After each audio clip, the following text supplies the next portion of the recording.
कल्पना सोरेन ने इस वीडियो में क्या भाषण दी है जो दिल खुश कर देगा जेएमएम वालों को। यार बहुत अच्छी वीडियो है, इस वीडियो को ज़रूर देखें और जनता इस वीडियो को ज़्यादा से ज़्यादा देखे। और भाजपा वालों की इतनी कुटाई की है इस वीडियो में कि कुछ बोला ही नहीं जा सके। इस वीडियो में देखे और इतनी अच्छी बयान कोई नहीं दे सकता है। झारखंड के लिए एक बेस्ट लीडर बन सकता है कल्पना सोरेन। आप इस वीडियो को देखें। कैसन हाल हव चुनाव के? चुनाव तो ठीक हुआ और बस मैं इतना कहना चाहती हूँ कि हर 5 साल में ये हमारा पर्व आता है और इस पर्व को हम बहुत खुशी से, बहुत जोश के साथ मनाते हैं। और इस बार का जोश ज़्यादा दुगना है और आप समझ सकते हैं कि दुगना किस लिए है, क्योंकि हेमंत जी ने जिस जोशीले अंदाज में अपना ये कार्यकाल पूरा किया, उतार चढ़ाव भी आए और इस झारखंडी सरकार ने बहुत कुछ देखा भी है। तो मैं समझती हूँ कि इस बार ज़बरदस्त ताकत के साथ और पूरे पूर्ण विश्वास के साथ हेमंत जी और हमारी महागठबंधन के सारे प्रत्याशी आज इस जंग में उतरने के लिए तैयार हैं। क्या बात है। अच्छा, घर संभालते संभालते पूरा प्रदेश संभालने लगी हैं कल्पना जी, ये चेंज कैसा लग रहा है आपको? देखिए, चेंज कैसे मैं बोलूँ, घर परिवार में सदस्य होते हैं 5, 10, 15, 20 खानदान बुला लीजिए। अब झारखंड की करोड़ों जनता ये परिवार है और अब कहीं ना कहीं मैं समझती हूँ कि इतने बड़े परिवार को संभालने की जिम्मेदारी भी बहुत बड़ी है। भरोसा जताया है पार्टी ने मेरे ऊपर और पहले भी मैंने उपचुनाव लड़ा और गांडी की जनता ने भरपूर प्यार दिया और बस उसी आशा के साथ, उसी विश्वास के साथ और अपने कम समय के कार्यकाल में मैंने जो अपना परफॉर्मेंस दिया है उस आधार पर मैं फिर से उतरी हूँ और मैं सबका आशीर्वाद बस लेने के लिए आ रही हूँ। क्या बात है, पूरी पॉलिटिशियन आप एकदम जबरदस्त पॉलिटिशियन बन गई हैं। नहीं, ऐसी कोई बात नहीं, कोई पॉलिटिशियन नहीं मैं बनी हूँ। मैं जो हूँ सो मैं सामने में दिखाती हूँ, ऐसा कुछ भी नहीं है। अच्छा, आप हेमंत सोरेन जी को सर कहकर बुलाती हैं? हाँ जी। घर पर भी सर कहती हैं कि एजी ओजी मतलब कहती हैं? नहीं, सर मतलब अब सर है। अब क्या हो गया, पहले भी मैं उनको सर ही बोलती थी। अच्छा। लेकिन अब क्योंकि मैंने जो लोग आते हैं झारखंड के लोग और जिस उम्मीद के साथ हेमंत जी को देखते हैं, प्रज्ञा जी, मुझे लगता है उनकी आंखों में दिखता है कि ये झारखंड को एक प्रगतिशील राज्य अगर बनाने का सपना लोग देखते हैं या उनकी समस्याओं का समाधान करने की बारे में सोचते हैं, तो ये सोच ही एक्चुअली हेमंत सोरेन है। मैं आपको अगर कहना चाहूँगी ना, तो झारखंड की सोच हेमंत सोरेन है। वाह भाई। अच्छा, इंजीनियर कल्पना में आपको इंटरेस्ट था पहले? दूर भागती थी। दूर भागते थे? दूर भागती थी क्योंकि डर लगता था। एक्सपेक्टेशन, मैं आपको बताऊं, लोगों की जो एक्सपेक्टेशन होती है वो इतनी महत्वपूर्ण होती है उनके लिए। उनकी एक समस्या है, लेकिन उनकी एक समस्या उनके लिए उनकी पूरी ज़िंदगी की समस्या, उनके परिवार की समस्या होती है। अगर आपको जिम्मेदारी मिली है, आप गलती से चूक गए, तो कहीं ना कहीं उनका विश्वास डगमगाता है और डर लगता था कि इतने सारे लोगों को सर कैसे संभालते हैं, इतने सारे लोगों को गुरुजी कैसे संभालते थे। तो कहीं ना कहीं एक परिवार है। और ये कला आदरणीय दिशम गुरु शिबू सोरेन जी में तो थी, हेमंत जी में भी है, घर में हमारे देवर है बसंत सोरेन जी भी में भी है। डर लगता था, लेकिन तो आपको पसंद क्या है? मतलब गीत गाना या कविताएं बोलना? ऐसा कुछ नहीं। थोड़ी सी कोविड के समय में मैंने स्केचिंग बहुत की थी एंड थोड़ा वो एक मुझे थोड़ा शौक आया था। और थोड़े बच्चे के साथ में, क्योंकि उन्होंने भी बहुत सारी मैं आपको कहना चाहूँ, जैसे साथ में उन्होंने भी स्केचिंग करना सीखा, स्पोर्ट्स है और ये सारी चीज़ें घर परिवार में लोगों के साथ थोड़े हमारे ट्रेडिशनल फूड होते हैं वो बनाना, खिलाना। अच्छा। सब। आपकी शादी कैसे हुई थी? वो किस्सा क्या था? क्योंकि देखिए, पहले लोगों ने आपको राजनीति करते हुए नहीं देखा और अब देख रहे हैं तो इतनी आक्रामक राजनीति। भारतीय जनता पार्टी को झारखंड में पूरी तरह से आप लोहे के चने चबवा रहे हैं। एक शिक्षिका इतनी आक्रामक नेता कैसे हो गई? मैं आक्रामक नहीं हूँ, बस लेकिन आपके हमले बहुत ज़बरदस्त होते हैं भाजपा के लिए। नहीं नहीं, देखिए अगर आप जनता के लिए समर्पित हैं हम्म, और आप समझते हैं कि उनका दुख तकलीफ़ क्या है, और वो किसी न किसी उम्मीद की नज़र से अगर आपको देखते हैं, तो मैं ये समझती हूँ कि अगर चाहे वो पार्षद हो, मुखिया हो हम्म, या किसी भी पद पे हो, हम्म, उसकी ये ज़िम्मेदारी बनती है कि उसको उनकी आकांक्षाओं को आपको पूरा करना है। हम्म, और आज जिस तरीके से झारखंड में आप समझ सकते हैं कि हेमंत जी का ये 5 साल का कार्यकाल रहा, हम्म, ये कहीं न कहीं उतार-चढ़ाव की कहानी है। जी। और इस बीच में हम लोगों ने बहुत कुछ देखा भी है, सहा भी है, हम्म, और उस बीच में लोकसभा का चुनाव भी हुआ था। तो आप समझ सकते हैं कि बहुत सारी भावनाएँ अंदर में रहती है, और बहुत सारे ज़िम्मेदारियाँ हैं, मुद्दे हैं, जिनको बस धरातल में लाना है अपने वाणी के द्वारा। क्या बात है। जब हेमंत सोरेन जी जेल गए, जी। तो जीवन कैसे बदला, क्या हुआ, बच्चे क्या बोलते थे, आपके मन में क्या आया? देखिए, वो बहुत विषम परिस्थिति थी। मैंने कभी नहीं, सपने में भी नहीं सोचा था, या मैं क्या बोलूँ, जो हमारे पार्टी के कार्यकर्ता हों, झारखंड की जनता हो, किसी ने भी नहीं सोचा था कि ऐसा कुछ हो भी सकता है। क्योंकि जिस हेमंत सोरेन जी को 2019 के में जनादेश मिला, उनको षड्यंत्र के तहत जेल में डाला गया। तो कहीं न कहीं दुःख था, तकलीफ़ था मन में, और ये सबसे ज़्यादा तकलीफ़ था कि जो झारखंड के मुद्दों की लड़ाई लड़ रहा है, और हमारे झारखंड की जनता को उसका हक अधिकार कैसे मिले, उसकी लड़ाई लड़ रहा है। अगर उसके साथ कुछ, एक मुख्यमंत्री के साथ ऐसा हो सकता है, आप समझ सकते हैं कि किसी आम आदमी को ये लड़ने की ताकत आएगी कहाँ से? वो तो वैसे ही थक करके बैठ जाएगा। लेकिन कहीं न कहीं हमारे झारखंड के वीर शहीद हों, हमारे आदरणीय देशम गुरु शिबू सोरेन जी हों, या हमारे जितने अगुआ साथी हों, हमारे अभिभावक हों, उन्होंने हमने यही सीखा कि ये झारखंड है, झारखंड झुकता नहीं है। आपको डर नहीं लगा? क्या चीज़ से? लगता है ना कि अब क्या करेंगे? जैसे कौन सा एक ऐड आता नहीं है, डर के आगे जीत है। हाँ। तो आई थिंक मैंने वो जीत देख ली। इसलिए लड़ने के लिए मैं भी पूरी तरीके से तैयार हो गई, बिल्कुल, और हमने पूरा देखा। पूरा परिवार साथ में था, महागठबंधन का सहयोग था, और कहीं ना कहीं मैं समझती हूँ कि एक महिला होने के नाते पूरे झारखंड के लोगों ने मेरा साथ दिया, और हेमंत जी का साथ दिया, और आदरणीय देशम गुरु शिबू सोरेन जी का साथ दिया। बिल्कुल। चंपई सोरेन कैसे व्यक्ति हैं? बहुत अच्छे, बहुत अच्छे। और उन्होंने तो एकदम मुझे बहू जैसा, मुझे बेटी जैसा रखा, तो मैं उनका बहुत आदर सम्मान करती हूँ। क्या आपको लगता है कि चंपई सोरेन को मुख्यमंत्री बनाकर हेमंत जी ने गलती कर दी? मुझे नहीं लगता। तो अगर वो वापस से जेएमएम में आना चाहें, परिवार का हिस्सा बनना चाहें, तो आपका, कल्पना जी, आपका क्या स्टैंड होगा? देखिए, मैं आपको बताना चाहूँगी, चंपई चाचा जी, मैं उनको बुलाती हूँ, और मैं बहुत सम्मान करती हूँ, क्योंकि इलेक्शन के समय में हो या मैंने उनके साथ जो मैंने यात्राएं की, मैंने सभाएं की, कहीं ना कहीं एक अभिभावक के तौर पे उन्होंने हमेशा हेमंत जी का साथ दिया, पार्टी का साथ दिया, और ये परिवार है, और हमारे बड़े हैं, दिल से सम्मान है। अगर ये उनकी इच्छा है तो हम उनकी इच्छा का सम्मान करेंगे। आपकी जेठानी जी के क्या हाल हैं? जेठानी जी ठीक ही होंगे। बात होती है सीता सोरेन जी नहीं, से? ऐसे तो नहीं होती है। घर की बड़ी बहू भाजपा में चली गई, हाँ बुरा जी। तो लगा होगा?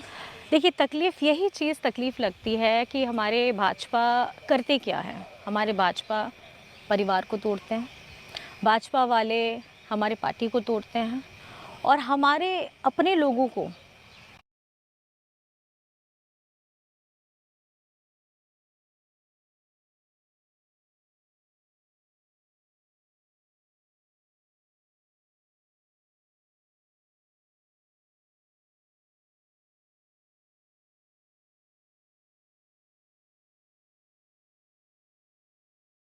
परिवार है, और बड़ी भाभी हैं, उनको मैं दीदी बुलाती हूँ, बड़ी दीदी बुलाती हूँ, तो तकलीफ़ तो रहती है। अच्छा, तो अभी आपको क्या लगता है कि आपके झारखंड में सबसे बड़ा मुद्दा क्या है? सबसे बड़ा ऐसा मुद्दा जिसकी वजह से यहाँ के लोग आपकी सरकार दोबारा बनाएं? देखिए यहाँ बहुत सारे मुद्दे हैं, जैसे मैं आपको बताना चाहूँगी कि हमारी झारखंडी सरकार ने और यहाँ पर में हमारे मुद्दे जैसे नियोजन नीति के मुद्दे थे, उसको हम लोगों ने विधानसभा से पारित कराया था। हमने सरना धर्म कोड को पारित कराया था और पिछड़ों के लिए 27% का आरक्षण हम लोगों ने पारित कराया था। ये आगे जा कर के रुक गया है। और साथ ही साथ जिस तरीके से हम लोगों ने अपनी योजनाएं लाई हैं, ये तो हमने हमारे अपने मुद्दों की मैं आपको बात बताना चाहूँगी, लेकिन जितनी हमारी योजनाएं हैं जैसे अबुआ आवास हो, सर्वजन पेंशन हो, मैया सम्मान योजना, हाँ जी, ये तो मैं आपको बस लास्ट मैं आपको बताने ही वाली थी। तो मैं आजकल जैसे अपनी सभाओं में भी जाती हूँ तो मैंने यही पूछती हूँ कि ऐसी कौन सी योजना है आप बताइए जिसकी चर्चा सिर्फ राज्य में नहीं है पूरे देश में है। तो सब ज़ोर से यही चिल्लाते हैं कि मैया सम्मान योजना। और योजना में सबसे खास क्या है? मैं आपको प्रज्ञा जी बताना चाहूँगी, झारखंड बने हुए अभी 24 साल होने वाले हैं। हाँ। और सबसे ज़्यादा यहाँ पर में राज किया है बीजेपी के लोगों ने। जी जी जी, उनकी सरकार रही है।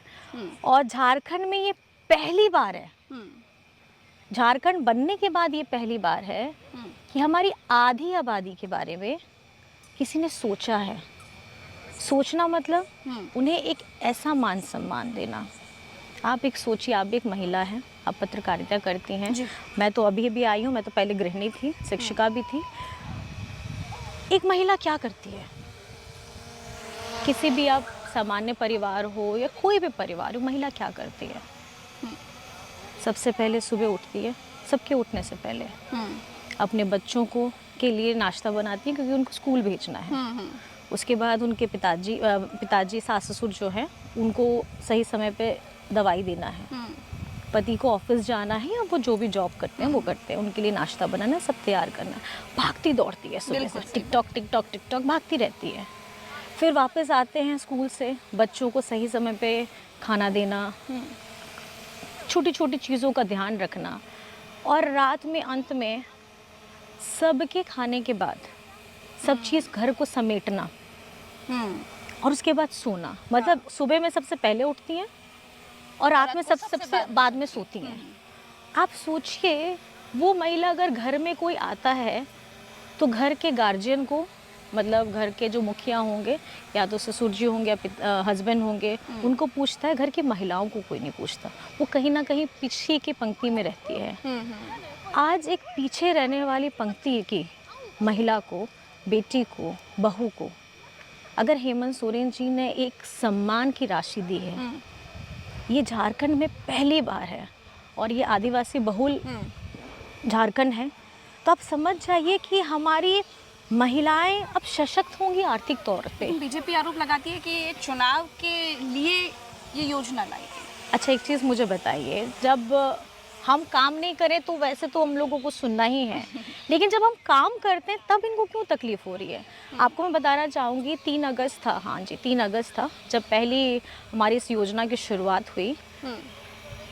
पहली किश्त रक्षाबंधन पे, दूसरी किश्त करम पूजा पे, तीसरी किश्त दुर्गा पूजा पे, अब चौथी किश्त आने वाली है, अब यह है छठ पर्व पे। ये 1000 रुपये की राशि, और एक परिवार में अगर एक से ज़्यादा महिलाएं हैं, 18 वर्ष से लेकर के 50 वर्ष की महिलाएं हैं, बेटियां हैं, बहनें हैं, और तो आप सोच लीजिए, आप उनको जोड़ लीजिए, एक परिवार, एक महिला को अगर आप आर्थिक तौर पे मजबूत करते हैं तो कहीं ना कहीं उनको हाथ फैलाने की ज़रूरत नहीं पड़ेगी। और ये सम्मान देने का काम, ये 1000 रुपये की बात नहीं, आप देखिए ना कि ये उस सोच की बात है। बिल्कुल, कि कहीं ना कहीं झारखंड में एक ऐसा बेटा है, झारखंड में एक ऐसा भाई है जो मुख्यमंत्री पद पे है, लेकिन वो काम करता है भाई के तौर पे, वो काम करता है अपने बेटा के तौर पे। तो मुझे लगता है ये थोड़ी संवेदनशील बातें भी हैं, और क्योंकि वो व्यक्ति ही बहुत संवेदनशील है। भाजपा के प्रदेश अध्यक्ष बाबूलाल मरांडी जी आपको और हेमंत जी को बंटी बबली कहते हैं, क्या कहेंगे आप? देखिए, वो मेरे बड़े हैं, अब मैं उनके बारे में कुछ बोलना नहीं चाहती, और अब उनको कोई ऐसी उपाधि देनी है तो इस तरीके की बातें तो शायद मुझे लगता है कि नहीं बोलनी चाहिए, क्योंकि वो भी बड़े हैं हमसे, और अगर आप ऐसे बोलेंगे तो हम आपसे छोटे आपसे क्या सीखेंगे। आपने भाषण देना कहाँ से सीखा कल्पना जी? ऐसे कुछ सीखा नहीं। हाँ। कुछ सीखा तो ऐसे कुछ नहीं है, जो मन में आता है वही सीधा बोल देती हूँ मैं, और सीधा दिल से निकलता है, ऐसा कुछ वो नहीं है। आपका राजनीतिक गुरु कौन है?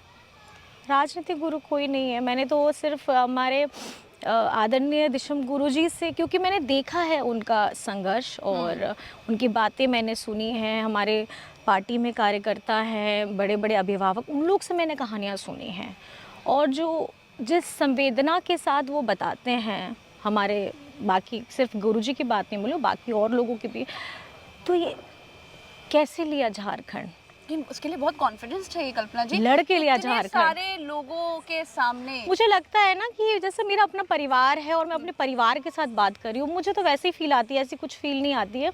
बस मैं यही महसूस करती हूँ कि पहले हमारे घर में लेडीज़ सब रहती थी, या चाचा जी हैं, या जो भी बड़े लोग रहते थे, हम लोग ऐसी बातें करते हैं, खुल के बात करते हैं। और मेरा घर का माहौल ऐसा है कि I use to talk a lot. अच्छा। थोड़ा है, तो मतलब बात बातूनी है आप। बात करने के लिए अच्छा लगता है, और सब, और ऐसे नहीं कि बड़े लोगों से भी बात करना बड़ा मज़ेदार लगता है, पर मुझे ऐसा लगता है कि मैं अपनी जनता, अपने परिवार, बस संख्या बढ़ गई है, संख्या बल थोड़ा ज़्यादा हो गया है, और उन लोगों के साथ मैं उसी तरीके से बात करती हूँ जैसे मैं अपने परिवार में अपने लोगों से बात अच्छा, करती हूँ। हेमंत सोरेन जी के सबसे अच्छे सलाहकार कौन हैं? आप, देशम गुरु शिबू सोरेन जी, या फिर कोई और? इसका जवाब मुझे लगता है ना हेमंत जी देते तो शायद ठीक हो, तो मुझे तो खुद नहीं पता है, और मुझे लगता है कि तो आप सलाह नहीं देती उन्हें कोई? मुझे लगता है वो लोगों की भावनाओं को बहुत ना दूर से परख लेते हैं। अगर वो यहाँ से गुजरेंगे ना, तो अगर किसी रास्ते से गुजरते हैं, उनको लगता है कि कोई व्यक्ति दर्द में है या तकलीफ़ में है, तो उनको पता चल जाएगा कि उसको क्या चीज़ की तकलीफ़ है। अच्छा। कि शारीरिक उनको तकलीफ़ हो रही है, या मतलब वो आपकी ना, आपके दिमाग को पढ़ सकते हैं, आप कैसे वो, और मुझे लगता है कि वही उनकी सबसे बड़ी ताकत है, और वो देख के ये भांप लेते हैं कि किसकी ज़रूरत कहाँ पर में किसको हो रही है, क्या चीज़ की हो और रही है। आपके सलाहकार? मेरे कोई ऐसा सलाहकार नहीं है, मैं तो आदरणीय हेमंत जी से। सलाहकार वाला सवाल इसलिए पूछा, हाँ जी। क्योंकि नेता लोग भाषण, मतलब या तो उन्हें कोई लिख के देता है भाषण, ये बोल देते हैं, या तो फिर उनको कोई समझाता है कि ऐसे करना है, और आप तो राजनीति में अभी अभी उतरी हैं जी, तो कैसे? नहीं, थोड़ी गाइडलाइन तो हेमंत जी से भी मिल जाती है, और थोड़ा न्यूज़पेपर है, सोशल मीडिया है, आप लोग तारीफ हैं, मिलती है। आप लोग भी हैं, आप लोग से भी बहुत सारी चीज़ें सीखने को मिलती हैं। आप इतना अच्छा बोलती हैं, और अच्छा लगता है कि जब मैं आपको कैसे मैं बताऊं कि मुझे बहुत अच्छा लगता है कि जब कोई महिला ना किसी भी क्षेत्र में बहुत मेहनत करी, अगर वो अव्वल हुई है नहीं हुई है वो अलग बात है, लेकिन अगर एक महिला अपने से अपना एक कदम बढ़ाती है किसी क्षेत्र में, और वो ग्रो करती है, और वो ग्रो करना चाहती है, या कोई बड़ा सपना देखना चाहती है, मुझे बहुत पर्सनली खुशी होती है, और मुझे अच्छा लगता है बच्चियों को देख कर के, और जिस जोश खरोश के साथ वो, जिस प्यार से मुझे बुलाते हैं, या जिस प्यार से हेमंत जी को देखते हैं, उनकी आंखों में ना एक उम्मीद दिखती है, उनकी आंखों में एक जोश दिखता है, वो देख के बहुत अच्छा लगता है, और मुझे कहीं ना कहीं उन्हीं लोग से ही लगता है कि नहीं, कहीं देर आए लेकिन दुरुस्त आए। क्या बात है।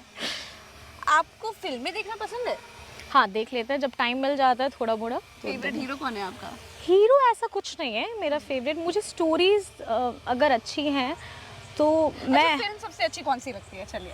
फिल्म सबसे अच्छी ऐसी कुछ फिल्म नहीं है कि कोई स्पेसिफाइड बहुत अच्छी लगती है, जिसमें कुछ स्ट्रॉन्ग कोई मोटिवेशन निकले ऐसा? मोटिवेशन निकले, कुछ सस्पेंस हो, अच्छा।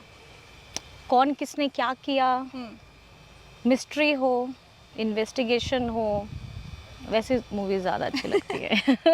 अच्छा, आपको आप लोग घूमने वगैरह जाते हैं, नहीं जाते हैं? अब तो क्या बोलेंगे, अब कहीं नहीं जा पाते अब। पहले जाते थे। फेवरेट टूरिस्ट डेस्टिनेशन जानना चाहती हूँ, इसीलिए मैं सवाल पूछ रही हूँ। नहीं, ऐसे नहीं है, मैंने इनको यही बोला था कि कभी टाइम मिलेगा तो चला जाएगा। अब कहाँ जाना है ऐसा कोई स्पेसिफाइड नहीं है मुझे। हाँ, नेचर बहुत पसंद है। अच्छा। और नेचर में इट इंक्लूड्स एवरीथिंग, लाइक कुछ भी, चाहे पहाड़ हो, चाहे समंदर हो, चाहे जंगल हो, कहीं भी, और स्पेशली जहाँ नेटवर्क ना हो। अच्छा। क्योंकि क्या है कि आप digitally it's good to be connected, but कुछ समय चाहिए होता है कि थोड़ा आप इनसे दूर रहें जहाँ आपका नेटवर्क ना पकड़े। और ऐसी जगह जहाँ आप क्योंकि हम लोग बिलोंग करते हैं ट्राइबल को, तो हम लोगों के लिए बहुत इम्पोर्टेंट होता है पेड़, हम लोग के लिए बहुत इम्पोर्टेंट होता है जल, हाँ, पानी, प्रकृति, हवा, चिड़िया, तितलियाँ, फ्लावर्स। मतलब मैं आपको क्या बोलूँ कि अगर आपको सच में आत्मचिंतन करना है या आपको रिलैक्स होना या सूद होना है, आप प्रकृति की गोद में चले जाइए and just connect yourself to that nature. Even I love nature. वो हर किसी को होना चाहिए, क्योंकि मिट्टी का शरीर है, इसी में जन्मा है और इसी में चले जाना क्या है। बात है। अच्छा, आपको क्या लगता है कि अभी आपके झारखंड में जी, क्या क्या होने वाला है? मतलब लोगों के दिल में क्या है? आप लोगों के बीच में जाती हैं, आपको क्या लग रहा है कि हम जीत रहे हैं या फिर बहुत तगड़ी फाइट है? देखिए, मैं ना किसी चीज़ को इसको जीत या हार में नहीं लेती, मैं ये लेना चाहती हूँ कि एक जिम्मेदारी अगर आपको मिली है तो आप बखूबी निभाइए, और इस जिम्मेदारी के लिए आपको अपना समय भी, जैसे आपने अभी सवाल पूछा घूमने फिरने वाला, अगर वो भी काटना पड़ता है तो वो भी काटिए। लेकिन कहीं ना कहीं आज झारखंड जिस जगह पे होना चाहिए उससे कहीं आगे होता, और हेमंत जी ने इसकी शुरुआत कर दी है। एक लंबी गहरी गाढ़ी लकीर झारखंड में ऐसी खींची है, योजनाओं की गंगा बहा दी है, जो झारखंड की जनता ने पहले कभी नहीं देखा था। और मुझे लगता है कि इस बार झारखंड की जनता उसको देख करके, हमारे कामों को देख करके कहीं ना कहीं हम लोगों पे ढेर सारा आशीर्वाद देने वाली है। कल्पना जी, आपको सुनने के बाद मुझे कुछ लग रहा है, अपने दिल की बात कहूँ? हाँ जी, बोलिए। अगर जेएमएम जीतती है, हाँ जी, तो क्या झारखंड को पहली महिला मुख्यमंत्री मिलने जा रही है? कल्पना जी कितना तैयार है? मैं ये कहना चाहूँगी कि आज फ़िलहाल हम लोग गांडी के नामांकन किए हैं, ना गांडी की विधानसभा से, और एक जिम्मेदारी पार्टी ने दी है। पहले आशीर्वाद ले करके विधायक बनेंगे, और जो भी डिसीजन रहता है आला कमान का रहता है।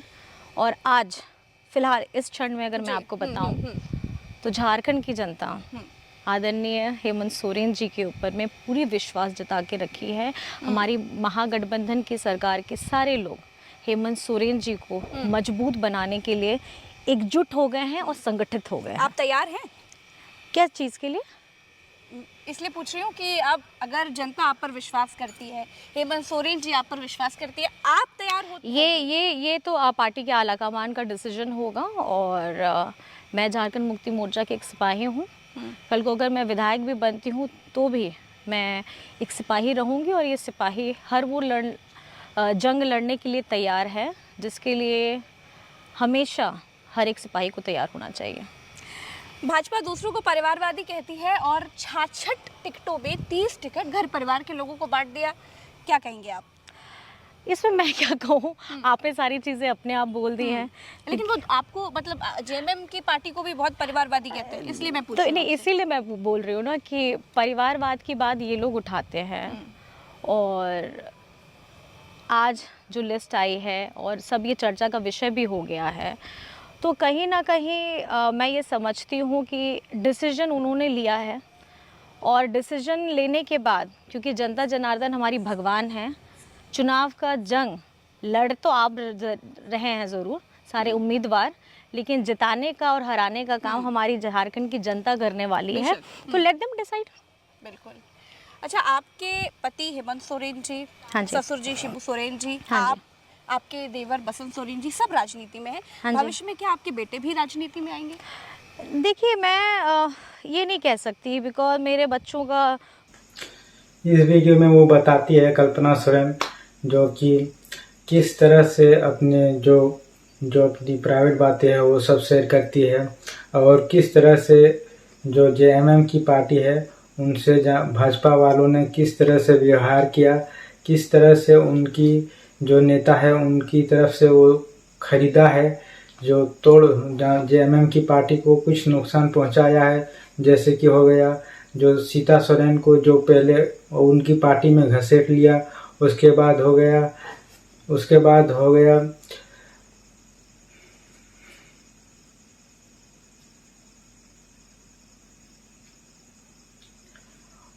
चंपई सोरेन, जो उनको भी घसीट लिया है भाजपा वालों ने। और बहुत नेता है जो उन लोगों को भी जो